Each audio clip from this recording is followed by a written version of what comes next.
We are now into the new year, and with Veve looking to push further forward this year than they did the last, there's going to be a lot of changes. So maybe your strategy has to shift when it comes to collecting, selling, and more.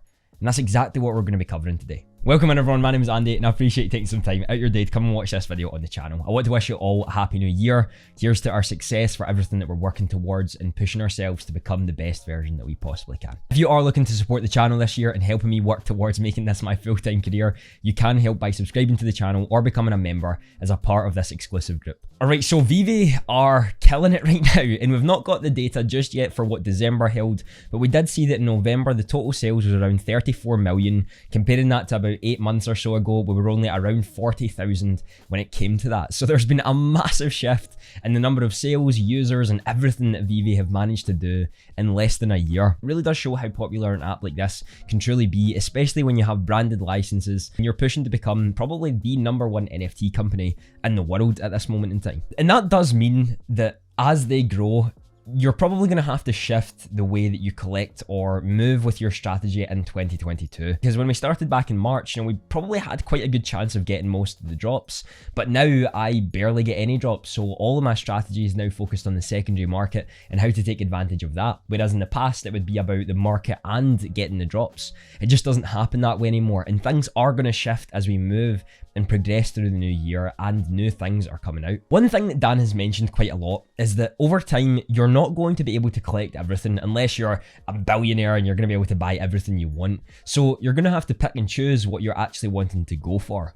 And it's the same as there are most likely going to be times where there'll be 2 drops at the exact same time, meaning you're going to have to pick one or the other to go for instead of having a chance at going for each. This can allow you to have a better opportunity of picking up what you actually desire and splits the community for what they would prefer when it comes to purchasing a drop. The owners have talked about this plenty of times when it comes to just collecting what you love, because there's going to come a point where you're just not going to be able to get everything. I think many of our strategies leading up to the end of this year was just to go for every drop that you possibly could and try to get what you like.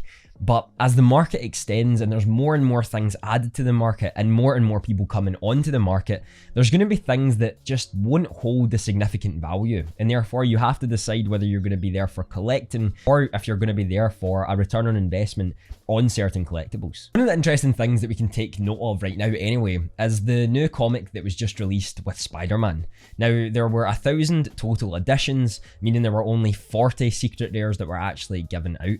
And the floor for this was sitting at around 2.3k with the last time I checked, and when it comes to the secret rare, I think it was up at 299,000 for the lowest that you could actually buy it for. Now granted, we have no idea if people have actually purchased them for that price, and I doubt people have, but I know for a fact there has been some who have purchased for 30k, which was where the Marvel's 1 comic secret rare was sitting at, and is continuing to sit at. So we're seeing this shift in narrative and what the prices in the market could be when it comes to something that's high scarcity compared to something that has physical real world value with the Marvel's comic 1. This means as well that the people who went for the strategy of I'm going to collect one of every comic book might sort of be out the window, because they're having to pay minimum 2,000 gems just to get this common comic. Because of how scarcity works, people have really upped this price. Even though the physical version of this isn't actually that popular, the comic book in Veve has significantly took an increase in its price due to this scarcity. There could be other things that of course playing a part in a role of what this price has been, but I think it's really interesting to take note of that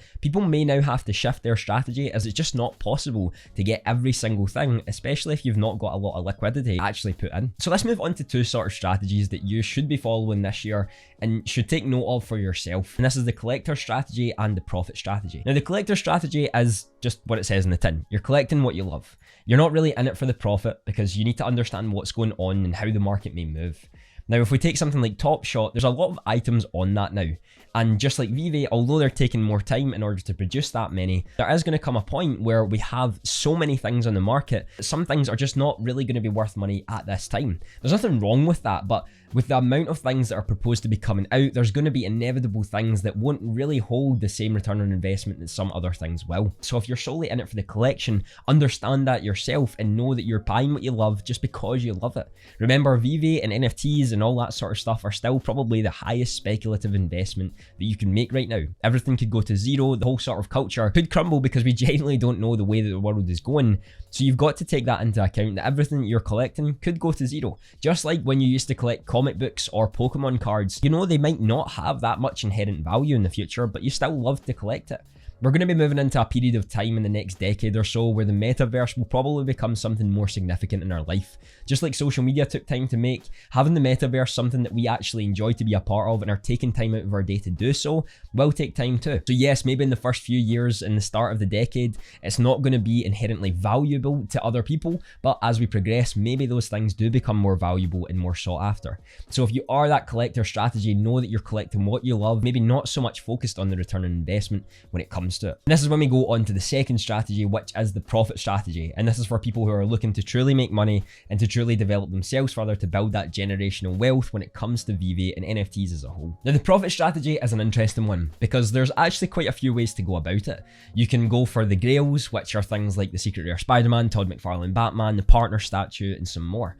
There are other definite grails on the app, but they're just some I wanted to mention. Then there's the other method that you could go for when it comes to mass buying. You don't have as much liquidity, but you're buying maybe the commons and you're buying 10, 15, 20 and upwards of them in order to make that investment over a longer period of time, something that could truly give you a good return. I would say for that, you always have to do your research when it comes to the things that are dropping. If we're coming to a time where 2 drops are happening at the same time, maybe even 6 drops a week, we're really going to have to know and understand where we're putting our money. So understanding what you're actually investing in is going to be critical here, and knowing the market and understanding the market will do so. So far, we've actually saw that scarcity does seem to matter on the Veve app. As of right now anyway, because again, we've not got as many drops as something maybe like Top Shot has got, and therefore the market still is scarce in a way, meaning that scarcity is still a very important part for those people and therefore it drives up the price. So that could change the way that you're investing, as you could make money on things that are more scarce than others. And then we've also got to think about the physical value of something when it comes to maybe like comic books, as it could drive up the price from something else. So if we had a Marvel's Comic 1 and it only had 10,000 editions, more likely going to hold more value than something that only sells for maybe $100 at retail in the physical version and still has 30,000 editions on the Veve app. Scarcity is playing a role, and I still do believe that some people compare the physical value of something to the Veve value that we're giving it right now, but scarcity is playing an asset to this, so you've got to pay attention to it. Other things that may have not been taking as much return on investment is something like the 2D posters. We've even seen Ron English's not actually rising that significantly, as well as something like Valdo's case and other things like the Ultramen 2D posters. Now, it's not to say that they won't rise significantly in the future when we get something like the Veveverse and you can have them in your house to really style them, as they are something that you can really style your house with and make them something that is unique and unique to you. But as of right now, they may not hold that same value as something like a Todd McFarlane 3D collectible Batman, because that holds more significance than it will maybe in the future. So when it comes to that profit strategy, you've got to understand the market. You've got to be someone who takes those jumps, who takes those leaps and tries to see where the market goes and why the market adapts in certain ways. We're learning more each day, and from each drop we're learning the market trends that often happen when it comes to the buying and selling behavior of the consumers who are on Veve right now. So in 2022, if your strategy is purely for profit,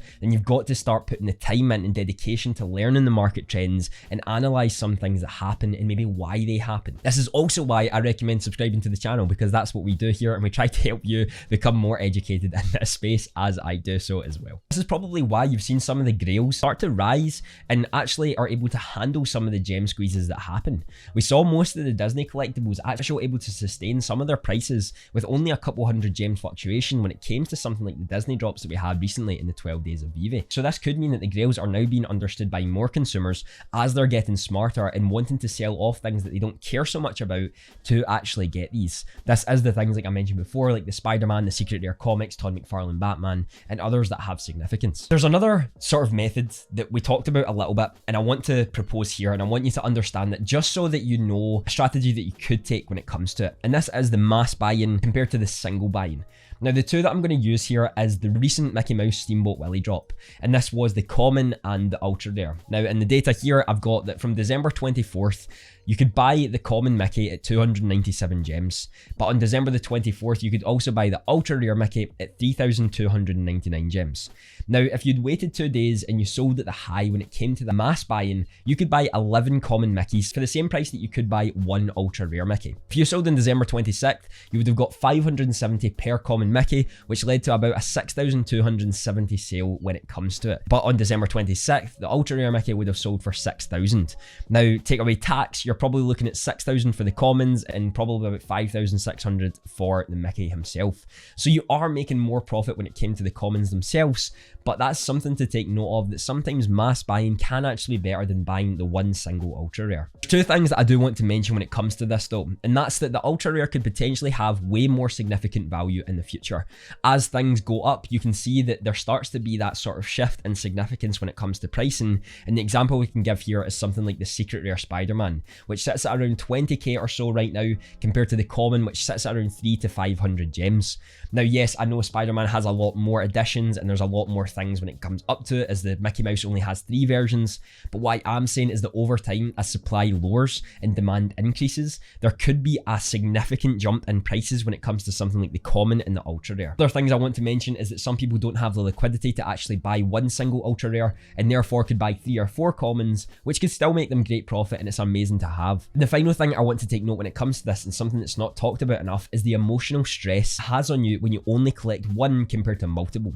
I've always found if I have one of something, I'm a lot more stressed when I'm thinking about buying or selling it, purely because you don't know where the price is going to go, and that's why having a plan is so important. When it comes to something like the commons, if you did own 11, you know you could sell them off at certain periods of time and sort of dollar cost average and selling them, and you can make the potential most profit percentage when it comes to selling those and have less stress as you sell them and let them go over a period of time. Me personally, my strategy this year is to focus more on the grails, or what I see as grails anyway. I have over 300 collectibles, including comics, and although that might not be the biggest in the world, I'm definitely going to be selling off some things in order to get more grails that are, in my eyes, the grails that will hold the test of time over the next 10 years. I know as they're going to up the drops and they're going to be doing different things, my focus might become something a little bit different. I know Veve over the next 3 and 4 years won't be everything about drops anymore. Right now, this is how they're making their money, and this is how they're going to be able to survive maybe some of the crypto winters that we may potentially see over the next few years. So by them doing so right now and getting a lot of free cash that they're able to use throughout that time, they're probably able to maintain the levels that they're doing right now, and it's probably one of the smartest things that they could be doing. They're making their licensors happy, they're also building that cash pot that they're going to be able to use for marketing, business and more. I see over the next 5 or so years, Veve going to be shifting that, with the drops only being around about a 30% part of the business, where other things are going to play a massive role in it when it comes to the Veveverse, maybe some games that they're adding, utility and more. So my strategy is shifting towards more of the grails, more of the things that will maybe hold the value when it comes to something like the Veveverse in years to come. But what do you think about this strategy? Are you going to be taking it on, or have you got your own that you're more convicted in? Be sure to let me know down in the comments. I know the video on the screen right now will be something you'll love to watch. Have a fantastic day.